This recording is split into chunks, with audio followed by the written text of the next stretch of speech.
저는 오늘 여러분들과 함께 본문 말씀을 통해서요, 요한계시록 13번째 말씀이 되겠습니다. 감추었던 만나를 주고 흰돌을 주리라. 첫 번째 시간 말씀을 함께 나누도록 하겠습니다.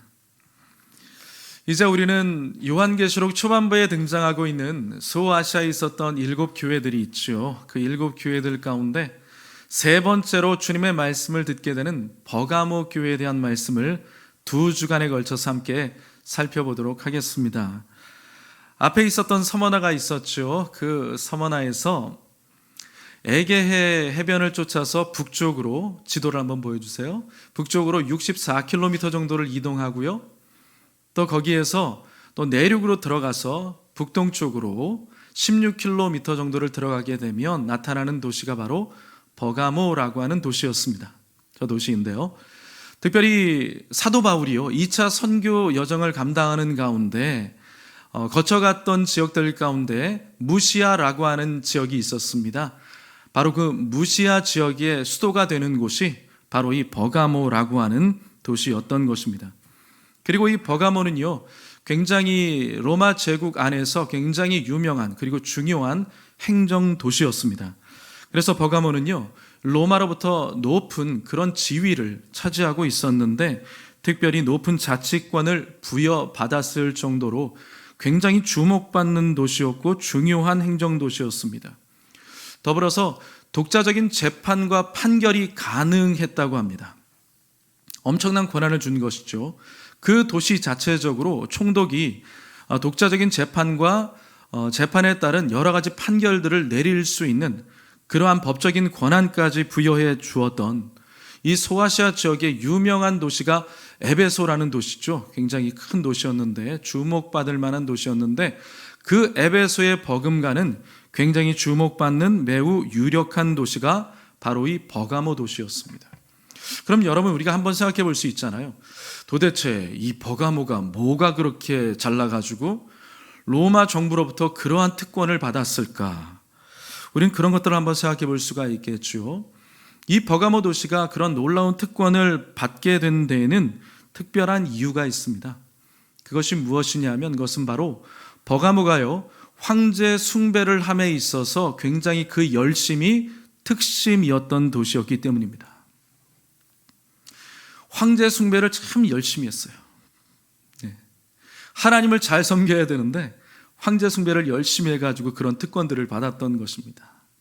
이 버가모는 지형적으로 봤을 때 보면 다른 지역보다 300m 높은 구릉지대에 위치를 하고 있었습니다. 그러니까 자연스럽게 다른 지역에서 봤을 때 쉽게 눈에 띄는 그런 도시였던 것입니다. 그리고요, 그 지형적인 특징으로 인해 가지고 300m 위에 있으니까 멀리서도 쉽게 볼 수가 있잖아요. 지형적인 특징을 가지고 있었기 때문에 신전 있죠. 신전과 같은 것들이 세워질 수 있는 아주 유리한 위치를 차지하고 있었던 것입니다. 그래서 버가모에는 정말 많은 신들을 섬겼는데요, 그 가운데 여러분들이 많이 들어보셨을 것 같아요. 그리스 로마 신화에 등장하는 여러 신들이 많이 있는데 그 가운데 아주 유명한 신들이 있죠. 예를 들어 가지고 제우스, 아데나, 디오니소스, 또 아스클레피우스, 이런 신들이 있었는데 그런 신들을 섬기고 있는 도시가 버가모였는데요, 특별히 주신이 무엇이었냐면 아스클레피우스였습니다. 이 아스클레피우스는 어떤 신이냐면 치료의 신이에요. 치료의 신. 그래가지고 특별히 버가모에는 의학을 공부하려고 하는 의학도들이 많이 모여들었다고 합니다. 또한 이 버가모는 말씀드렸던 대로 황제 숭배의 중심 도시였다라고 할 수가 있었는데요, 앞에서 말씀드렸던 서머나 도시가 있죠. 이 서머나도 황제 숭배가 굉장히 만연한 도시였는데, 이 버가모도 황제 숭배에 있어서는 둘째가라면 서러워하는 그런 도시였던 것입니다. 그래서 버가모는요, 특별히 로마 황제 숭배하는 신전들을 많이 세워줬는데, 그 가운데 로마의 초대 황제 있죠, 아우구스투스. 이 아우구스투스를 이제 섬기는 그런 신전을 건축할 수 있도록 첫 번째로 허락받은 도시가 바로 이 버가모였습니다. 그리고 나중에 또 등장하게 되는 트라얀 황제라고 또 있는데, 그 황제를 섬기는 그 신전도 봉헌할 정도로 굉장히 열심히 특심이었던 그런 도시가 바로 이 버가모 도시였던 것입니다. 그래서요, 혹자들은 그런 이야기를 합니다. 이 당시에 버가모 도시에 별명이 있었는데 그게 무엇이었느냐? 바로 신전지기였다라고 불려졌다고 합니다. 그 정도로 황제 숭배에 대해서 굉장히 열심을 품고 있었던 거예요. 그래서 앞에 있었던 서머나가 황제 숭배의 발상지라고 할 수 있다 그러면 이 버가모는 황제 숭배를 꽃피운 도시라고 할 수가 있는 것입니다. 그리고 로마가 황제 숭배의 서쪽의 전초 기지였다면 동쪽의 중심 도시는 어디였느냐? 이 버가모였다는 것입니다. 자, 그러니까요, 그와 같이 버가모가 로마 정부에게 황제를 숭배하는 것에 대한 열심이 특심이었기 때문에 로마 정부로부터 그러한 특별한 혜택을 받는다는 것은 어떻게 보면 굉장히 자연스러운 것이라고 할 수가 있었던 것이죠. 그러니까 그 도시를 주관하고 있었던 이 총독의 권세가 어떠했겠습니까? 자기 마음대로 막강한 권력을 휘두르는 그야말로 오늘 본문에 나오죠. 칼의 권세, 검의 권세를 가지고 있었던 것입니다.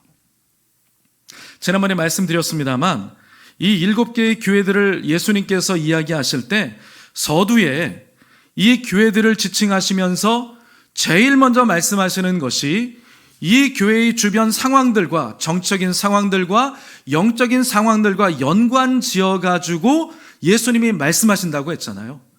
그런데 버가모 교회를 향해서 말씀하실 때 검의 권세, 칼의 권세에 대한 이야기를 하십니다.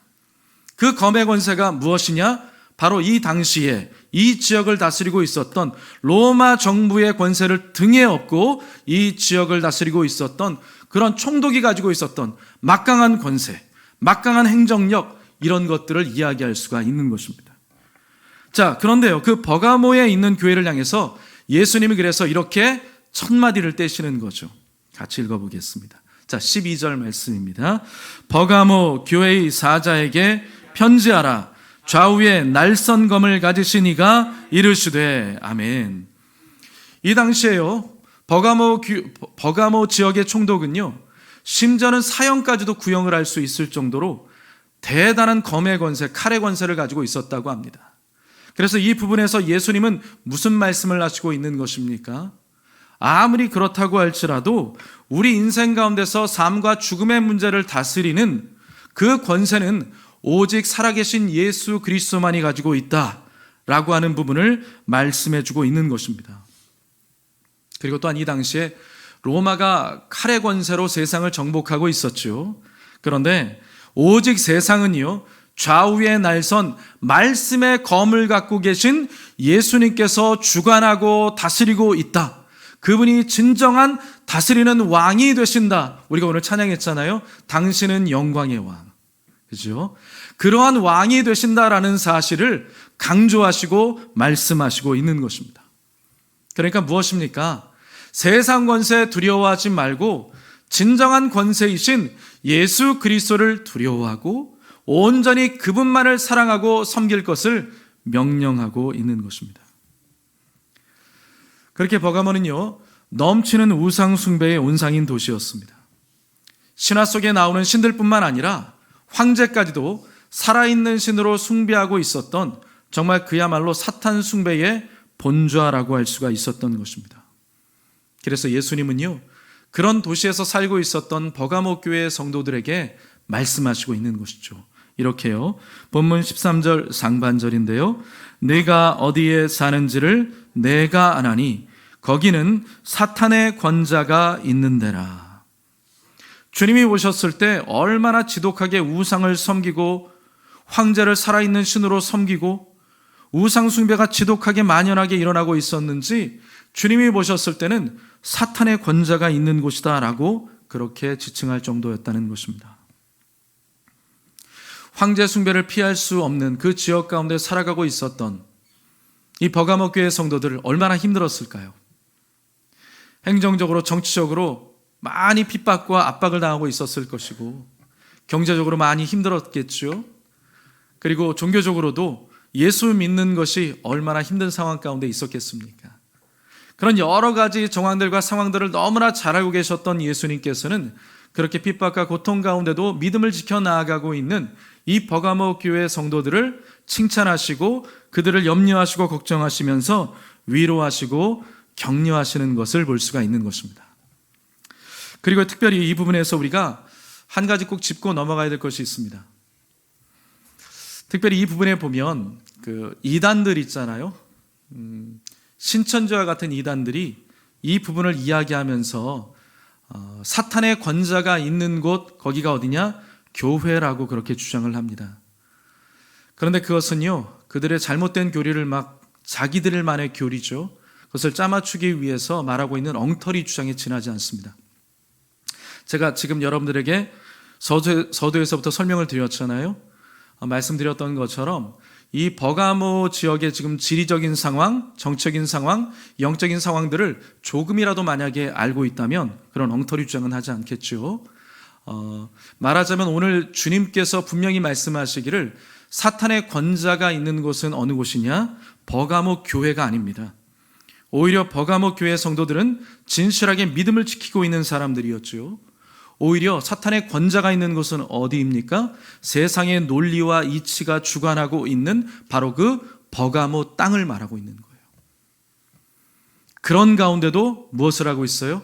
진실되게 믿음을 지켜 나아가고 있었다는 것입니다. 마찬가지죠. 우리가 살아가는 이 세상 어떻습니까? 세상 가운데 우리가 살아갈 때 이 세상에서는요, 세상의 논리가 작동하고 있습니다. 세상의 가치관이 작동하고 있습니다. 세상의 권세가 주관하고 있는 것이 바로 우리가 살아가고 있는 땅을 딛고 살아가는 바로 이 세상이라는 것이죠. 그래서 우리의 씨름은 혈과 육을 상대하는 것이 아니요, 이 세상의 어둠의 세상 주관자들, 하늘에 있는 악한 영들을 상대하는 것이다 라고 말씀하고 있죠. 우리가 이 세상을 살아가고 있는데 어둠의 세상 주관자들이 이 세상 가운데서 세상의 논리를 갖고 살아가려고 우리를 계속 부추기고 압박하고 있는 것입니다. 그런데 우리는 어떻게 살아갑니까? 그런 세상 가운데서 말씀의 진리를 붙잡고 예수 그리스도를 본받으며 예수님께서 하신 말씀과 그분의 삶을 본받으며 예수님의 제자로서 이 세상의 법과 이치를 거슬러 올라가면서 하나님의 법을 마음판에 새기고 주님을 믿는 그리스도인으로서 이 세상을 살아가야 될 줄 믿습니다. 그러니까 신천지에서 이야기하는 것처럼 사탄의 권자가 교회가 아니고요, 사탄의 법이 지배하는 것은 이 세상이라는 것이죠. 그 세상 가운데 교회와 그리스도인들이 깨어서 하나님의 나라가 임하게 할 수 있도록 만드는 일들을 해 나아가고 있는 것입니다. 그렇기 때문에 이 어둠의 세상 가운데서 무엇이 진리에 비치고 무엇이 소망이겠습니까? 바로 교회가 하나님이 우리에게 베풀어 주신 소망이고 저와 여러분들이 세상의 소망인 줄 믿습니다. 그것을 잊어버리지 마십시오. 그런데 그런 지역에서 이 버가모 교회 성도들이 살아가고 있었다는 것이죠. 그럼에도 불구하고 이 버가모 교회 성도들은요, 흔들리지 않고 끝까지 믿음을 저버리지 않았다는 것입니다. 그 가운데 대표적인 사람이 누구였습니까? 안디바라고 하는 사람이었어요. 본문 13절 하반절인데요, 같이 한번 읽어보겠습니다. 내가 이 이름을 굳게 잡아서 내 충성된 증인 안디바가 너희 가운데 곧 사탄이 사는 곳에서 죽임을 당할 때에도 나를 믿는 믿음을 저버리지 아니하였도다. 아멘. 여기 나오는 안디바라는 사람이 있는데 이 안디바라는 사람은 아마 교회 가운데서 중요한 지도자였을 것입니다. 마치 담임 목회자 같은 그런 위치 가운데서 교회를 책임지는 매우 중요한 리더 같은 사람이었을 것입니다. 그런데 안타깝게도 지금 안디바가 어떻게 되었다는 것입니까? 로마 정권의 치하에서 안타깝게도 순교를 당하게 되었다는 것입니다. 여러분, 만약에 리더가 순교를 당하게 되면 그 다음에 무슨 일이 벌어지죠? 물론 다 그런 건 아니겠지만 많은 경우에 리더가 그 자리에서 사라지고 죽게 되어지면, 없어지게 되어지면 마치 예수님께서 십자가형을 받으셨을 때 예수님의 제자들이 모두 다 뿔뿔이 흩어졌던 것처럼 리더가 순교의 제물이 되었으니 그 모습을 보면서 벌벌 떨면서 아마 오합지졸들이 되었을 것입니다. 그런데 놀랍게도요, 버가모 교회 성도들은 그들의 지도자가 순교의 제물이 되는 것을 눈앞에서 직접 보았는데도 불구하고 어떻게 했다는 것입니까? 그들의 믿음이 흔들리지 않고 믿음을 굳게 지켜 나아갔다는 것입니다. 그러니 영광스럽게도 그 이름이 기록되어진 안디바라는 사람, 말할 것도 없이 믿음이 대단한 사람이었겠죠. 뿐만 아니죠. 그 사람도 믿음이 대단했지만 리더가 순교하는 모습을 보면서도 끝까지 흔들리지 않고, 본인들도 그렇게 죽임당할 수 있거든요. 그렇게 불이익당할 수 있거든요. 피해를 볼 수 있거든요. 무엇 때문에? 예수 믿는다는 것 때문에, 세상의 이치를 거슬러서 살아간다는 이유 때문에 그렇게 핍박과 어려움과 곤고를 당할 수 있었는데, 그것을 알면서도 어떻게 했다는 것이죠? 끝까지 흔들리지 않았다고 하니 그 버가모 교회 성도들 믿음도 매우 수준 이상이었을 것입니다. 여러분, 하나님은요, 하나님의 나라에서는 공짜가 없거든요. 제가 목회를 해 나아가면서 보니까 결국 하나님 앞에서 하나님을 신실하게 믿음을 갖고 지켜나간 사람들은 결국 잘 되더라고요. 결국 마지막에 가서 웃게 되고 하나님이 주시는 복을 받게 되더라. 불변합니다. 제가 20년 넘게 목회하면서 깨달은 바가 있는데 바로 그거예요. 지금 상황 가운데서는요, 예수 믿는 모습을 보면 너무너무 힘들어해요. 예수 믿으면서 왜 이렇게 환난이 많고 공고가 많고 어려움이 많은지, 정말 저분 잘 될 것 같은데 왜 이렇게 힘든 일이 겹치고 겹치는지, 하나님 앞에 기도할 때마다 주의 종으로서도 그분을 위해서 기도하는데 마음이 답답할 때가 있는 거예요. 그런데 여러분, 결국 그분은요, 잘 되더라고요. 왜 그런 걸까요? 하나님께서 기억하시거든요. 심지어는요, 그 사람의 이름까지도 기억을 하시는 겁니다. 여러분과 저의 이름이 하늘나라의 생명책에 기록되어 있는 것을 아십니까? 할렐루야.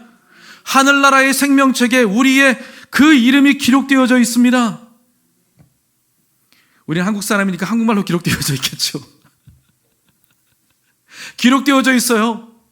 여러분, 하나님이 우리의 이름을 기억하신다면 우리가 이 세상을 살아가면서 어떠한 모습으로 살아왔는지, 하나님 앞에 어떻게 나아갔는지, 하나님 앞에 어떠한 모습으로 예배하고 하나님을 섬겼는지 하나님이 모르실까요?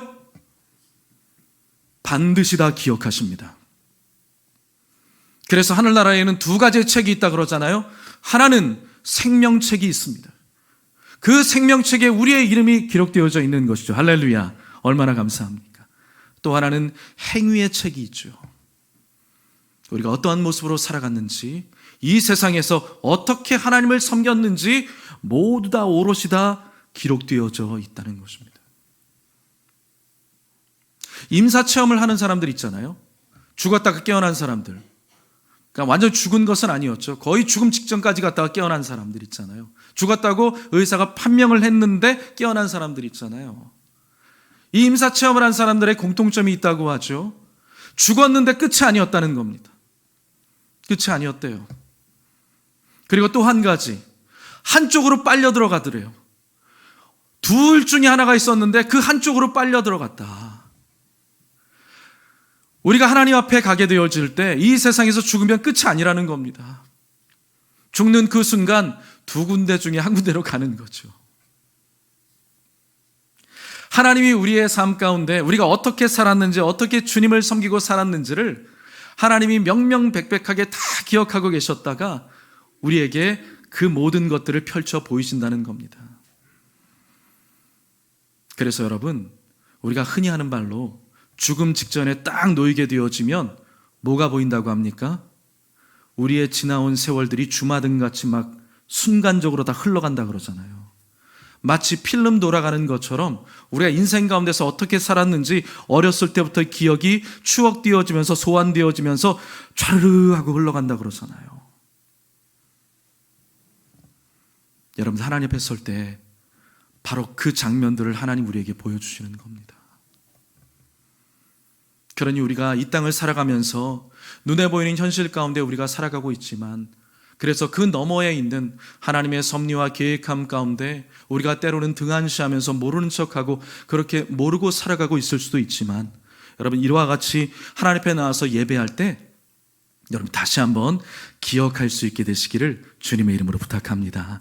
그래서 맞아, 목사님 말씀이 맞아, 내가 그렇게 살면 안 되지, 내가 다시 한번 생각을 고쳐봐야 되겠다 라고 생각하고 오늘부터 다시 하나님 앞에서 우리가 어떠한 모습으로 살아가야 될지를 고민하며 결단할 수 있게 되기를 주님의 이름으로 축복합니다.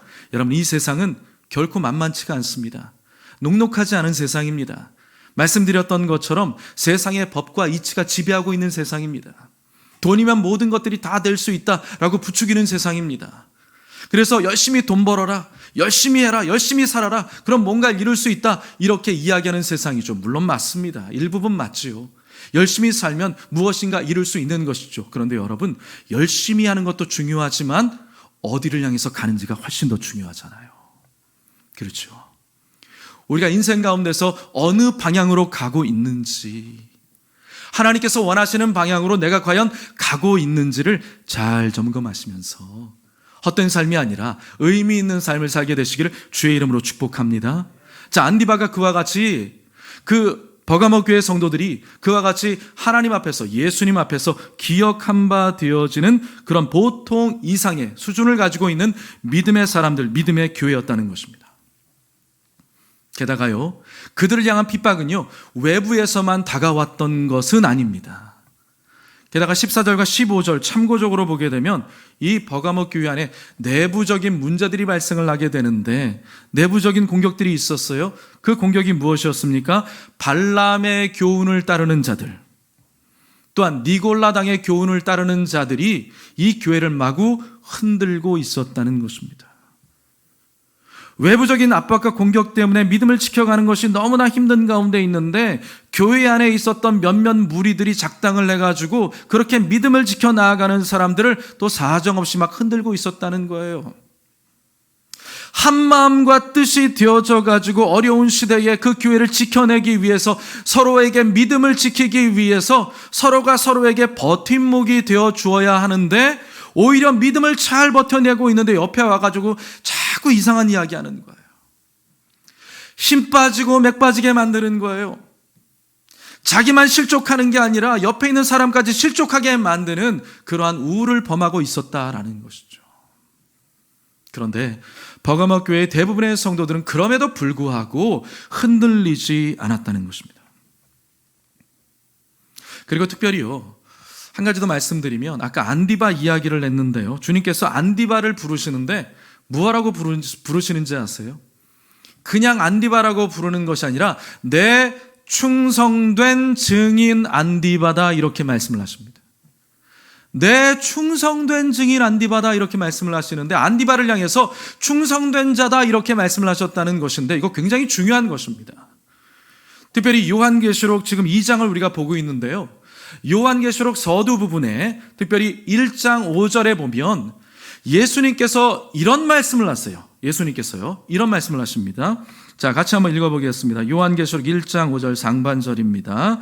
또 충성된 증인으로 죽은 자들 가운데에서 먼저 나시고 땅의 임금들의 머리가 되신 예수 그리스도. 아멘. 여기 보니까 충성된 증인이 누굽니까? 한 번 더 비춰주세요. 충성된 증인이 누구죠? 충성된 증인 예수 그리스도입니다. 예수님이 바로 충성된 증인이라는 거예요. 요한계시록 서두입니다. 지금 요한계시록의 앞부분에서 특별히 충성되다라는 것을 지금 강조해주고 있는데, 그거 굉장히 큰 칭찬입니다. 충성된 게 누구라고요? 예수님이 가장 충성된 분입니다. 예수님은 하나님 앞에 신실하시고 충성된 분이었습니다. 할렐루야. 자신의 뜻이 아니라 아버지의 뜻을 행하는 분이었어요. 성경 말씀에 기록되어진 대로 그 말씀이 응하게 하기 위해서 이 세상 가운데 육신의 몸을 입고 이 세상에 오신 우리의 구주가 되십니다. 할렐루야. 하나님의 말씀에 신실하게 충성되게 행하신 분이 예수님이십니다. 최고의 충성된 분이 바로 예수님이었다는 거예요. 그런데 요한계시록을 통해서 마지막 때에 되어질 일들을 말씀하시는 가운데 강조하신 예수님의 성품과 모습이 있는데 제일 먼저 등장하는 게 무엇이었다고요? 예수님 충성된 분. 그런데 지금 누가 충성되다고 합니까? 누가 충성되다고 해요? 안디바가 충성된 자였다. 그러니까 안디바는요, 정말 예수님이 보셨을 때 너무너무나 충성된 자였습니다. 바라기는 여러분과 제가 그런 인정과 칭찬을 받게 되시기를 축복합니다. 그래서였을까요? 오늘 본문에 나오는 내 충성된 증인이라는 말을 이제 말씀을 하시잖아요. 내 충성된 증인, 이걸 원어로 보면 이런 뜻을 가지고 있어요. 나의 충성된 나의 증인. 좀 의미가 다르죠. 나의 충성된 나의 증인이다 라고 하고 원어에서 말씀을 하고 있습니다. 여기서 나의라는 말을 2번이나 강조를 하고 있어요. 무슨 의미인지 아시겠습니까? 나의라는 말을 한 번만 말씀하는 게 아니라 나의 충성된 나의 증인이다 이렇게 말씀하셨다라는 것은요, 예수님께서 결단코 보증하시고 예수님이 인정하시는 진짜 충성된 자였다, 나의 진짜 증인이다, 나의 사람이다 라고 예수님이 인정하셨다는 것입니다. 얼마나 어마어마한 칭찬입니까? 한 번 더 여러분들, 저와 여러분들이 그런 칭찬 받았으면 좋겠습니다. 오늘 말씀을 정리하겠습니다. 성도 여러분, 온갖 우상 숭배가 만연한 세상이죠. 거짓 진리가 판을 치고 있는 이 세상 가운데 우리가 살아가고 있습니다. 그런데 버가모 교회 성도들도 마찬가지였습니다. 온갖 우상 숭배가 만연했고요, 무자비한 정치 권력의 공격 앞에 있었지만 그럼에도 불구하고 버가모 교회 성도들은 끝까지 신실하게 믿음을 지켰습니다. 우리 역시 마찬가지로 그런 시대를 우리가 살아가고 있죠. 그럼에도 불구하고 여러분들 이 세상을 살아갈 때 순결함과 지혜를 잃지 마시기를 바랍니다. 예수님 앞에서 우리가 살아갈 때 순결한 그리스도인들이 되고요, 지혜 있는 그리스도인들이 되고 오늘 본문에 말씀하고 있는 것처럼 신실하게 믿음을 지키는 하나님의 백성들이 되시기를 바랍니다. 그래서 오늘 본문에 나오는 안디바와 같이 나의 충성된 나의 증인이다 라고 예수님으로부터 인정과 칭찬을 받는 저와 여러분들이 되시기를 주님의 이름으로 축복합니다.